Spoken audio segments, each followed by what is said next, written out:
This is another Helios interview with Nicholas Lopez from Kanda Weather Group. Nicholas has participated in the recent incubator light program for Helios, and we're going to speak about Nicholas, I want to try and focus on there's a few audiences that we have to try and speak to. So this should be suitable for crypto investors who want to understand more of the ins and outs of how projects develop, good quality projects instead of just meme coins, and look at the application of blockchain to what you're doing. And then for the climate activists and the people interested in that kind of area, this is going to probably be a very interesting conversation. So that's the kind of audiences that we might want to be able to speak to. So Nick, maybe do you want to start off with some high-level background of why weather and about yourself? Yeah, sure. My name is Nicholas Lopez. I'm chief engineer and founder at Kanda Weather. It's a great point about how there's two different use cases for blockchain technology here. The first one, for an enthusiast perspective, is really highlighting the digital currency part. So the fact that we're placing our raw weather data directly on the blockchain doesn't really mean much, right? But what we get out of it for the blockchain enthusiast is digital currency rewards. And we use EOSIO because it's able to handle multiple actions when a piece of data is transmitted to the blockchain. So it kind of solves this idea of you get incentivized to collect weather data immediately because it's built into the smart contract. So our smart contract essentially listens for data, and as soon as it meets certain criteria that's publicly available, it will send 25 cents to your account. So that's from a blockchain enthusiast perspective. I guess somewhere on the other side would be, someone in West Africa that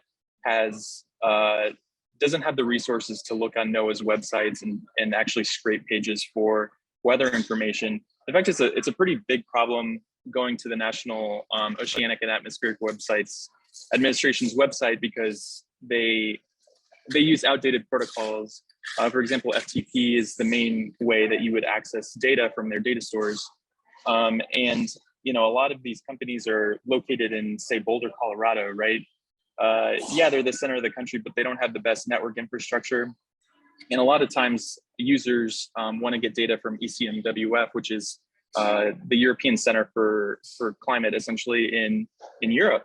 And when you have people from both the East and the West constantly looking for data, you can't get a lot of, you can't send terabytes of data across, networks, quickly. And a lot of times this data should be in real time, right?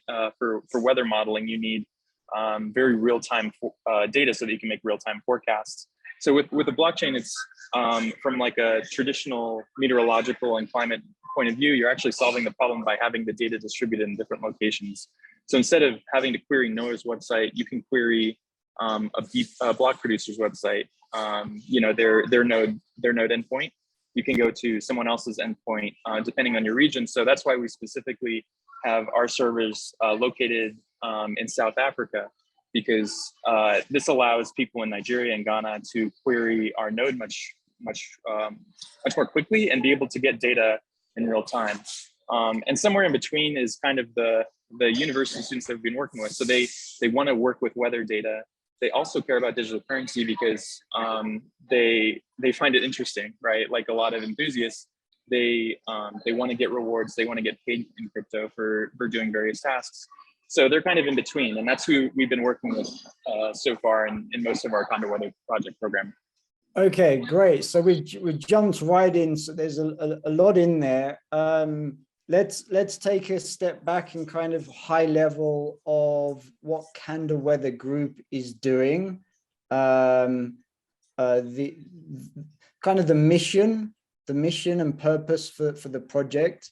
And then specifically, what is the service and the types of people that might be interested? Bearing in mind, it's very interesting how you've explained that having that data locally available via blockchain adds a lot of value to the community, to the people that are actually wanting to use the data, therefore warranting blockchain, and it's a genuine utility of the technology rather than just using traditional centralized databases. So that's very interesting. Let's just paint a simple picture of what is Kanda Weather Group actually involved with and doing. Yeah, so our mission is to empower individuals to collect weather and climate data. So our main mission is to focus on underserved areas. So we've been working in West Africa in particular because there's not a lot of data present in that area, and they could benefit a lot from that data. It can save lives. It can allow them to prepare for climate change. It can allow them to make short-term forecasts. So that's why we've been looking there. We're also interested in providing our weather technology to just everyday consumers. I think there's a large demand for people who want to do something for climate action and don't know what to do other than to say, hey, government, do something for me to solve this problem. Our world is heating up. I don't know what to do. You guys know best, hand it off to them. I think it's really important for us to kind of break down those structures utilizing blockchain. So blockchain is perfect for this use case because it happens to also have this data problem, right? So that's why we're really interested in providing the entire stack, right? So from literally the firmware on the hardware, in some cases even beyond that, designing the hardware itself, and going all the way up into the cloud, going to the across the network into the cloud and onto the blockchain. So that's why we're really interested in allowing everyday people in the United States and Europe to collect this data so that they can also feel empowered to collect weather data in their backyard, at their small business. Because at the end of the day, I think it's something like 65% of just real estate in general is residential and commercial areas. So by having that data collected there in a hyperlocal forecast, or sorry, hyperlocal terms, we can actually provide this data to people that really want to use it, like utility companies or actual forecasting offices and everyday people as well. So that's kind of our mission, is to kind of empower people to actually collect this data. That way we can work with them to also provide that data to companies well into the future and provide at least a revenue model for our company. All right. So again, tremendous amount in there. There's you mentioned being able to do forecasting is kind of obvious for. So you're, again, making it simple, is you've got weather sensors that are distributed in various locations, collecting data, putting it onto blockchain, and then the utilities include, or the usefulness of that data is weather forecasting, kind of obvious. Maybe dig into what is missing from existing forecasting. Like if anywhere that I am in the world, I can pick up my mobile phone and I can get a weather forecast. What added value or what difference, or where do you see it going by having it through the system that you're doing? You also mentioned saving lives. Give us some examples. Yeah, so you're exactly right. In most places in the world, you can find a weather forecast pretty readily, and that's also true in West Africa for the most part. There's two different problems in the U.S.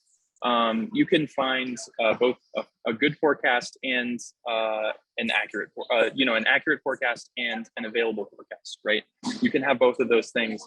In a place like West Africa, you can access a forecast, but the weather models are so tailored to a 45-degree mid-latitude type of climate that they tend to be very poor forecasts. And you see that in something as simple as a 12-hour rainfall.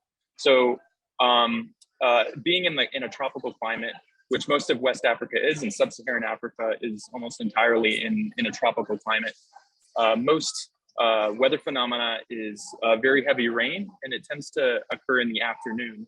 So what we really would like to do is launch these weather balloons in the morning so that we can get an accurate three-dimensional view of the atmosphere, right? So that's what we're trying to do from a technical point of view. And that allows us to collect the data needed to make the forecast 12 hours into the future. In fact, we, Gabriel, I don't think we've mentioned this, but we worked with a company called Umdena that they recruit engineers around the world, and they have, we had a team of about 50 student engineers that tackled this problem of a 12-hour rain forecast utilizing the weather balloon radiosonde data from Douala, Cameroon. So we chose a specific city and we said, can we forecast 12-hour rainfall simply using radiosonde weather balloons? And of course, I was very involved in the program because it's a very technical challenge. Working with a three-dimensional data set's very difficult in meteorology because there's not a lot of knowledge around it. So I held their hands and I explained to them the importance of getting the data at these levels. And what we found was that we can actually forecast 12-hour rainfall with an 85% success rate, which is extremely high considering a place like in Central Africa, like Douala, Cameroon, rains constantly. The precision of the forecasts are notoriously terrible. In fact, it's the area that meteorologists look at when they say our satellites do not function as well as we hoped, right? So you get an enormous amount of data with satellite data, but you can't forecast in these very notoriously volatile weather regions.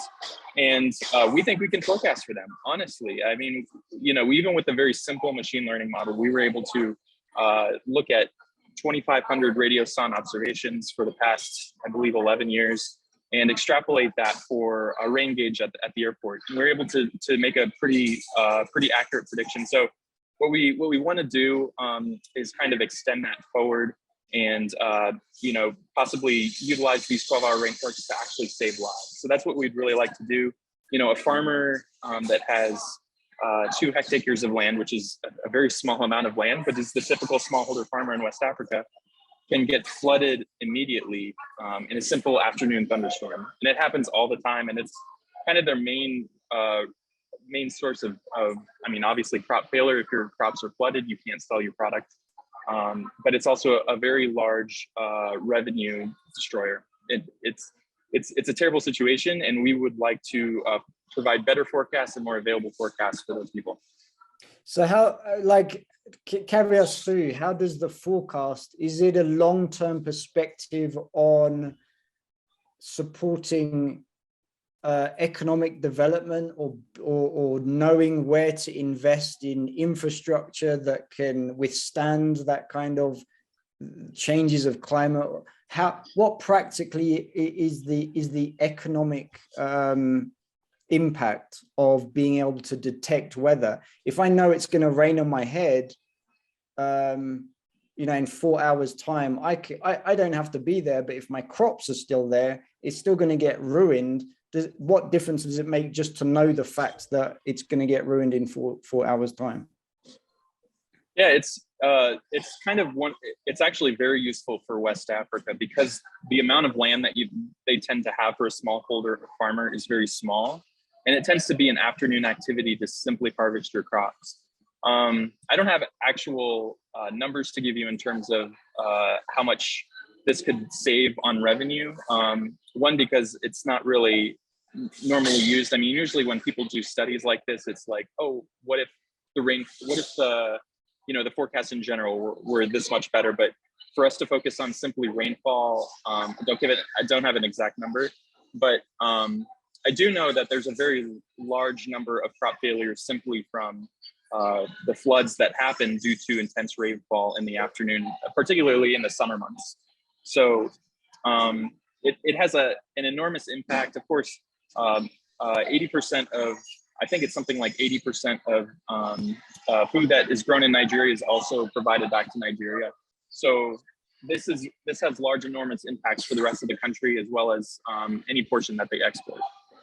All right, and you're also enabling to incentivize people, for example, in Africa, to receive a financial reward to set up or manage or build the sensors in their local areas, right? how does it become an investable project? What is the kind of the business model, the revenue model that interested investors interested in climate change, or is it NGOs or different partners? You've mentioned utility companies wanting to be able to use the data, forecasting offices. So are those the customers? And what value is that data? Is there any perspective on the value of the data? Yeah, I think it's important that the notion of doing this for goodwill isn't really why I'm doing this and why Kanda is doing it, right? We know that there's a lot of utility in collecting this data. In fact, I started the project in West Africa because I knew that that's actually where hurricanes form. So hurricanes normally move as tropical waves over the West African continent, and then usually develop into a tropical storm, hurricane around, say, as they enter into the Caribbean. So providing this data 2 weeks out could potentially lead to better forecasting systems for the United States down the line. So there's a huge impact. I mean, Hurricane Katrina was something like $10 billion lost from the levees breaking. It was a complete disaster in 2005. If we look at how much actual destruction occurs from hurricanes, the low cost of launching a weather balloon or a series of weather balloons in West Africa could actually very much increase those forecasts. I mean, there's no tangible way I could make that happen. Of course, NOAA is a very large agency. They have supercomputers that compute these things, but I do know that they are defaulting to private companies to develop solutions so that they can use this data as input into their models. So that's why in the future, we're really interested in working with NGOs, people on the ground that know the area. One NGO that we're working with is tomorrownow.org. It is led by Georgina Campbell-Flatter. She has worked at MIT in the Legatum Center. She has been working in West Africa and as well as Kenya, so East Africa, for a long time. And she is very interested in how she can incorporate tomorrow.io's proprietary weather modeling into providing better forecasts, because they know long term, there's a lot that can be achieved here, right?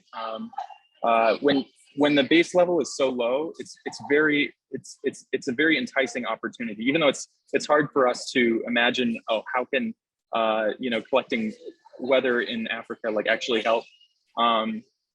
My key is there are very few companies that are doing this, and that going forward, we can really provide some of those leverage to companies that could potentially be big. So for example, we're working with Drone Academy, which is a Baltimore-based startup that works with university students to fly drones, as well as teach them about new technologies. So we flew to Lagos to show them our product, and they're interested in our 12-hour rain forecast because their drones in particular, not specifically their drones, but drones in general, need a 12-hour forecast in order to fly, right? So flying over an agricultural area, they need to know what the weather is going to be like for the rest of the day. So even though it's a very niche market, there are other markets that pop up, right? Like in the future, when self-driving cars happen, it's important for the self-driving car to know what the background temperature is. That way they can find the infrared signature of people walking, for instance. So finding a pedestrian is one of the main tasks of the self-driving car, and it's the biggest problem with respect to safety. So having hyperlocal data is extremely important for them to make good decisions. And if we're the only company doing that, or one of a handful, it's actually a very large revenue opportunity. It is very interesting, that emerging markets perspective, that even something as defined as weather forecasting can have an impact on short-term operations of various projects. And there's like you mentioned the drone example. That's very clear and specific, and I can kind of start to get a sense that there's probably dozens, if not hundreds, of use case examples for wanting that data accuracy. How does it make sense that you can monetize the data if it's available on the blockchain? So the actual contract, there's different ways we can do it. We can have NGO partnerships where they would donate a certain amount of funding to purchase the tokens and put them into the smart contract account. Another part that we're interested in, because it's been successful thus far, is donations. So at 25 cents a day for a sensor, the costs are relatively low to actually get the donations needed to support that ecosystem. So through different partnerships with NGOs and people that are interested in climate change, which, you know, I had a statistic on my slide since we were talking about VC, you know, looking for investment opportunities. You know, I did some research. It's 57% of Americans want to do something about climate change and are willing to actually do something for it. So, you know, if 57% of the people out there just had a small amount of money, or even like a very small proportion of that, our costs are so low that we think that it would be able to support this model of providing monetization help for people in developing countries as well as people in the United States and Europe. How did you personally get to the point of deciding that this was a project to focus on? How is your background relevant, or where did that interest or opportunity actually come from? Yeah, so I'll start back with my background. So I grew up with weather as my main interest. So I grew up in South Florida, and hurricanes hit Miami and Fort Lauderdale, which is the area I lived in at the time, pretty frequently. In 2005 specifically, there was Hurricane Katrina that went through, and Hurricane Wilma was actually one that really destroyed a lot of property at my house. And it happened to be at a time where I was in high school and I was looking for interesting things. I was just drawn to it for whatever reason. I ended up studying meteorology in college and working at various internships. I worked at NOAA for two separate internships, one in Boulder and one in Monterey, California, working on satellite technologies. I ended up working at NASA after I graduated with my master's, working on the GOES-R weather satellite. So I was deploying algorithms to their ground system so that the weather processes, the data that the satellite was collecting, which was more higher level products. So think of like radiance values. No one's probably going to know what I'm talking about here, but essentially getting data from the satellite and incorporating that to weather models. And you need someone to deploy that. So that was simply my job, to get onto the Linux machines and just upgrade RPMs, like do these sorts of things. And then after that, I worked at Boeing as a software engineer for a specific MQ-25 drone. I was focused on like an interface product, so it was more of a front end development. And then after that, that's when I really picked up this project. So I got really interested in EOSIO because the crowd sale to me was very interesting, how it was like a year long, and I learned more about the project. And I actually came to meeting in person a few people that actually developed it. So when I was at Boeing, there's the developer. I don't know if a lot of people know this. I mean, this is an EOSIO community, so you guys could go down a rabbit hole. But so there's Block One, has been in charge of like developing the software and do this, but they actually contracted with a company called OCI in St. Louis, Missouri. They're called Object Computing, and they built a lot of the software. So you'll see a lot of their names on GitHub. And I met them in person just because I was in St. Louis. And in fact, they contracted for Boeing for a few things. And I thought that was really interesting. I was like, wow, Block One actually chose like a really good, decent company to do this. So ever since then, I just have been down rabbit holes learning about the software. And I had experience from my weather background working on Linux machines. So that's where I knew that I had the experience to kind of become a VP and take on a more IT role. So that's what I was doing. In terms of the actual weather balloon launching, the idea came to me actually from some students that had launched a weather balloon in the Netherlands using LoRaWAN technology. So a LoRaWAN is just a low-powered long-range network, and I had learned about it, and I was like, you know, that would be really interesting to do. And I tried it out with some sensors that I found online, like with tutorials, like learning about these sorts of things, because I hadn't had any hardware experience, I was mainly software. And I did a launch just outside of St. Louis, and it was successful. So ever since then, I was really focused on finding people in West Africa that could use this, because I knew how low cost it was and how important getting that data was. It's funny because I went to AMS, which is a meteorological conference in January. I presented our work there, and a lot of the things they talked about were, you know, how satellites collect all this data. It's fantastic, but they always compare it to radiosonde data, right? Which is weather balloons, and it's because there's very few things that get a full three-dimensional view of the atmosphere. It's literally that simple. And so that's where I was like, I could really fill this data void, so to speak. Like the nerd in me came out, and I really wanted to provide this in a really underdeveloped place. And then Telos, people at Telos connected me to some of the groups in Nigeria, because there's a very large number of people interested in crypto in Nigeria.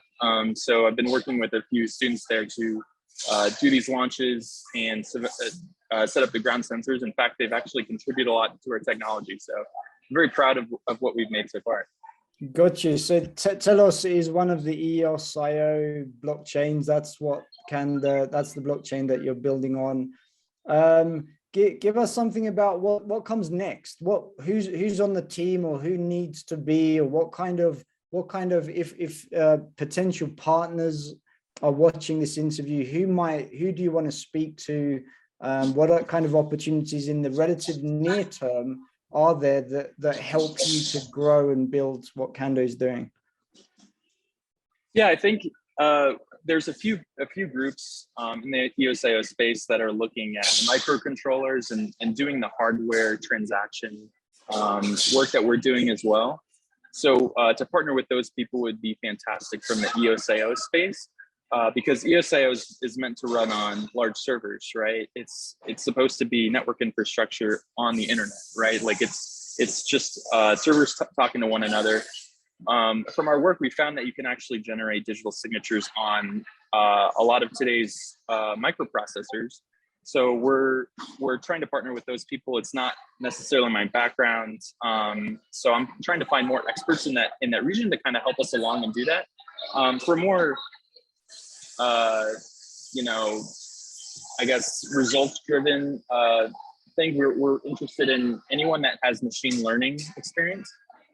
We would like to kind of develop this machine learning model a little bit more, push the boundaries. Since we had good success with our initial prototypes using NOAA's traditional weather radio sounds, we want to apply that to our technology. And it's just a matter of finding enough resources to do that. Since I'm like a whole stack developer, there's other parts of the project that I'm working on. And I'd really like to find some of those people to kind of do that, even if people are willing to just, you know, distribute the sensors or even physically build them. Like an extra set of hands would be fantastic right now. I sent out 3 enclosures today with the electronics, and you know, it took me 4 hours to do, right? So even with 3D printing, it takes a long time. So having more people to kind of help out with the day-to-day activities would be fantastic, I think. And where would they, like, you got to get materials to them, so could those people be located anywhere, or do they need to be neighbors to where you are? Yeah, so we're really highlighting the do-it-yourself nature of our product. So the electronics themselves are very small, so we could of course ship those to anyone that's looking to distribute sensors. We also 3D print our sensors. So if you have like a $200 3D printer, for instance, it doesn't cost a lot in filament to actually build these. It will take time because the enclosures have plastic that takes a little bit, but as far as costs go, the costs are insanely low. And that saves us on shipping as well. So if we really want to get these things to West Africa, get them to Europe, I'm really looking to partner with distributors in those two places in particular, and reputable people too that are comfortable around a 3D printer to actually develop this, and make updates to the designs would be fantastic as well. Very cool. So let's segue a little bit in terms of the experience with the incubator program. Has that, what shift or what changes of how you do things, your perspective, or just how you're approaching organizing the project? What difference has the incubator program made for you so far? Yeah, the incubator program was fantastic. I mean, from the base layer, it's the whole point was to develop a pitch deck to create a suitable pitch for an investor group. That way, a smaller project like ours could grow given enough funding. I was extremely skeptical at first, to be honest. I always pictured VC capital as like this, like they don't know what they're doing, they're just going to fund anything kind of thinking. And of course, like the project happens to be in blockchain. So I'm like, okay, it's going to be that times 10.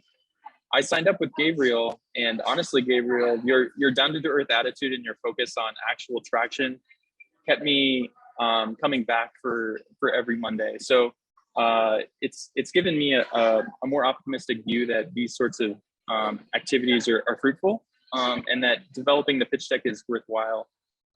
And given my really traditional background, that felt really good, because I'm also in my own ways risk averse. So it's a great learning experience, and I really encourage any other smaller project to apply for it, especially if you're kind of on those fringes of using blockchain in a unique way. I think it's a good opportunity to kind of not only teach people what you're building, but also to get funding for a project that doesn't normally get funding. There's not a lot of avenues when you're a startup sometimes, and I think this was a perfect avenue to get started. Great. You mentioned traction there. I kind of asked already, but what do you see, just kind of go over again, what do you see as the key steps for Kanda to increase the traction that you've already started working on? Do you have a perspective on the next 3 months, 6 months, 1 year, 3 years, 5 years? Have you kind of got a handle on how that might evolve for the project? Yeah, I sure do. So we're going to kind of focus a little less on West Africa and focus more on developing these ground sensor products for Europe and the United States. It's a small revenue packet to sell, $65 sensor when the cost to actually get those materials is lower. So there's not a lot of, forgetting the word, there's not as much money to be made, and that's why that's more of a short-term plan. That's a 1 to 2 year goal, is to get a lot of these sensors out so that we can collect a lot of data, and hope maybe make some money in the process. I think where we would really like to grow the project is actually utilizing this data that we collect with the sensors themselves, and that's where we're really going to start looking on focusing. We're going to focus on connecting with businesses, utility companies, to provide them data, see what their needs are. Are they comfortable trusting a do-it-yourself sensor, or is the sheer number of them so useful that they can actually incorporate into their models because they have that already? So these sorts of things that we need to flush out with the companies in a 2 to 5 year time frame. But I know the need is there, and the need from a physical science perspective is also there. And that's why I'm in this for a long term. It's a very silly idea to launch weather balloons in a third world country, but sending them at 32,000 feet is not as hard as it seems. And I think a lot of the developing world as well as people in the West, and Europe and the United States, are really interested in collecting this data and making a difference. So that's why we're focused on the small guys today, and later on maybe potentially working with other companies to kind of help them out, because they will feed that forward. None of us like to lose power. I think, Gabriel, you lost power a little while ago. So, Yeah. that includes, us as well. So I think it's really important. Fantastic. Is there anything that I haven't asked or anything else on your mind to get across to the audience today? Yeah, no, I want to say that we're rebranding to Ascension Weather. So it's Ascension and then it has WX at the end as part of our more Western focus. But we'll still be sending a lot of equipment to West Africa to develop it. And we also have a balloon inflation device. So if anyone's interested in hardware, feel free to contact me. There's a very small group of us, and unfortunately, it kind of shifts around. People have different ideas of what they want to go on. So I just want to connect with as many people as possible that are interested in IoT, who are interested in radio, and interested in EOSIO. So that's really what I want to express to everyone. If they want to get in contact with me, my email is at kandaweather@gmail.com. Sunburnt Cat is my Telegram handle, so feel free to reach out to me there as well. So just spell those out for us. So Kanda Weather, Kanda, Weather, WEATHER, and then that's at Gmail. And then my Telegram is Sunburnt Cat, SUNBURNTCAT. And yeah, just send me a message. Let me know what the message is for, and I'll respond right away. All right, awesome. Looking forward to speaking to you again, Nick, as that progresses and we can look at the details of the projects more. And yeah, I'm super enthusiastic about finding the connections between different groups and projects within the EOSIO community. And it kind of plays in the back of my mind who might be relevant to connect and speak to. So I'm looking forward to seeing various projects find synergy together between what all of you are doing. Thanks for the chat. I'll hand this over to Waxter for some. I think we've done a good job. It was very, very consistent, very smooth. Hopefully the audience has enjoyed the conversation. Get in touch with Nick on anything to do with weather, EOSIO, IoT as well is obviously Internet of Things. Massive, massive subject there. And let's talk again, Nick, in the near future. Sounds great. Awesome. Thank you very much. All right. Good day, Nick. Thank you. All right. Thanks.